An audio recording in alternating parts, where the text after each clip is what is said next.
Hi welcome to M B Tech in Kannada. ಈ ವರ್ಷ ನೋಡಿದ್ರೆ ನಮಗೆ ತುಂಬ ಮೇಜರಾಗಿ ನೋಡ್ತಾ ಇರೋದಪ್ಪ ಅಂತಂದರೆ ಆಪ್ರೇಟಿಂಗ್ ಸಿಸ್ಟಮ್ಸ್ ಮೇಲೆ ಕಂಪ್ನಿಗಳು ವರ್ಕ್ ಮಾಡ್ತಾ ಇರೋದು. ನಂಬರ್ ಒನ್, ನಿಮಗೆ ಸ್ಯಾಮ್ಸಂಗ್ದವರು One UI 7 ಅಪ್ಡೇಟ್ ಮಾಡಿದರು. ತುಂಬ ಸ್ಮೂತಾಗಿ ಮತ್ತು ಹೆವಿ ಫೀಚರ್ಸ್ಗಳನ್ನ ಕೊಟ್ಟರು. ಮತ್ತು ಆ ಸ್ಯಾಮ್ಸಂಗ್ ಆದ ನಂತರ iOS ಕೂಡ ಐಫೋನ್ನಲ್ಲಿ ಇರುವಂಥ iOS ಕೂಡ ನಿಮಗೆ iOS 18 ಆದ ನಂತರ 19 ಬದಲು 26ಗೆ ಕನ್ವರ್ಟ್ ಆದರು. ಅಲ್ಲಿ ಕೂಡ ನಿಮಗೆ ತುಂಬ ಫೀಚರ್ಸ್ಗಳನ್ನ ನೋಡೋಕ್ಕೆ ಸಿಗುತ್ತೆ. ಹಾಗೆ ಕ್ರಿಸ್ಟಲ್ ಕ್ಲಿಯರ್ ಗ್ಲಾಸ್ ಡಿಸೈನ್ ನಿಮಗೆ ನೋಡೋಕ್ಕೆ ಸಿಗುತ್ತೆ. ಅದೇ ಹೆಜ್ಜೆಯಲ್ಲಿ ಇನ್ನೂ ಒಂದು ಸ್ಟೆಪ್ಪಲ್ಲಿ ವಿವೋ ಕೂಡ ಇಡ್ತಾ ಇದೆ ಅಂತ ಹೇಳ್ಬೋದು. ವಿವೋದಲ್ಲಿ ನಿಮಗೆ ಕಂಪ್ಲೀಟಾಗಿ ನೋಡಿದ್ರೆ ಕ್ಯಾಮ್ರಾಸ್ ಆಗಲಿ, ಪ್ರೊಸೆಸರ್ ಆಗಲಿ, ಪರ್ಫಾರ್ಮೆನ್ಸ್ ಆಗಲಿ ತುಂಬ ಚೆನ್ನಾಗಿರುತ್ತೆ. ಬಟ್ OS ಮಾತ್ರ ನಿಮಗೆ ಸ್ವಲ್ಪ ಲ್ಯಾಗ್ ಅನಿಸುತ್ತೆ.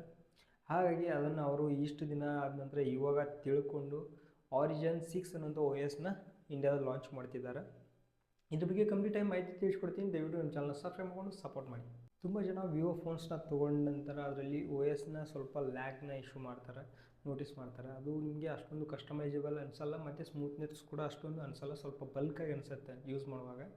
ಹಾಗಾಗಿ ನಿಮಗೆ ಈ Origin 6 ಅನ್ನೋಂಥ OSನ ತಂದಿದ್ದಾರೆ. ಇದು ಆಲ್ರೆಡಿ ಚೈನಾದಲ್ಲಿ ಲಾಂಚ್ ಮಾಡಿದ್ದಾರೆ. ಅಲ್ಲಿ ತುಂಬ ಜನ ಯೂಸ್ ಮಾಡ್ತಾರೆ. ಅದು ಬೆಸ್ಟ್ UI ಅಂತ ಹೇಳ್ಬೋದು. ಅಲ್ಲಿ ಒನ್ ಆಫ್ ದಿ ಬೆಸ್ಟ್ ಅಂತ ಹೇಳ್ಬೋದು. ಎಲ್ಲ UI ಕಂಪೇರ್ ಮಾಡಿದ್ರೆ ಅದು ಕೂಡ ಕಾಂಪಿಟೇಟರ್ ಆಗಿದೆ. ಬಟ್ ಇಂಡಿಯಾದಲ್ಲಿ ಮಾತ್ರ ಫಂಟಚ್ OSಯಿಂದ ಬರ್ತಿತ್ತು. ಬಟ್ ಈ ಸಾರಿ ಇಂಡಿಯಾದಲ್ಲಿ ಕೂಡ ನಿಮಗೆ Origin 6 ಅನ್ನೋಂಥ ಹೆಸರಿಂದ OSನ ಬರ್ತಾಯಿದೆ. ಇದು ನಿಮಗೆ ಯಾವಾಗ ನೋಡೋಕ್ಕೆ ಸಿಗುತ್ತೆ ಅಂತಲೂ ಹೇಳ್ತೀನಿ. ಇದರಲ್ಲಿ ಏನೇನು ಫೀಚರ್ಸ್ ಅಂದರೆ ನಿಮಗೆ ಲಾಕ್ ಸ್ಕ್ರೀನ್ನಲ್ಲಿ ನಿಮಗೆ ಐಫೋನಲ್ಲಿ ಏನು ಥರ ಕಸ್ಟಮೈಸೇಷನ್ ಸಿಗುತ್ತಲ್ಲ ಆ ಥರ ಕಂಪ್ಲೀಟ್ ಕಸ್ಟಮೈಸೇಷನ್ ಲಾಕ್ ಸ್ಕ್ರೀನಲ್ಲಿ ಸಿಗುತ್ತೆ.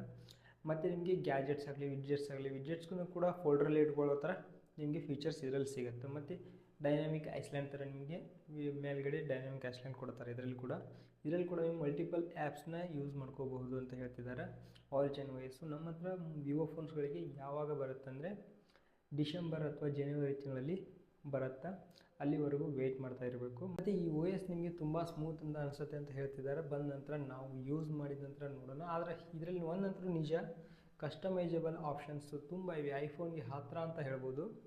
ಐಫೋನಲ್ಲಿ ಏನು ಕಸ್ಟಮೈಸೇಷನ್ ಆಪ್ಷನ್ ಇದೆಲ್ಲ ಇದರಲ್ಲಿ ಕೂಡ same to same pin to pin ಇರುತ್ತೆ. ಮ್ಯಾಗ್ಗಡೆಯಿಂದ ಸೆಟ್ರ್ ಬಟನ್ ಇರೋದಂಥ ಐಕಾನ್ಸ್ ಆಗಲಿ ಅಥವಾ ಮೇನ್ ಐಕಾನ್ಸಲ್ಲಿ ಎಲ್ಲ ಕೂಡ ನಿಮಗೆ ತುಂಬ ಕಸ್ಟಮೈಸಬಲ್ ಮಾಡ್ಕೋಬಹುದು. ಇದಿಷ್ಟು ವಿಡಿಯೋ ಇವತ್ತಿಂದು. ಪ್ಲೀಸ್ ವಿಡಿಯೋ ಇಷ್ಟ ಲೈಕ್ ಮಾಡಿ, ಶೇರ್ ಮಾಡಿ, ನಮ್ಮ ಚಾನಲ್ ಸಬ್ಸ್ಕ್ರೈಬ್ ಮಾಡ್ಕೊಂಡು ಸಪೋರ್ಟ್ ಮಾಡಿ.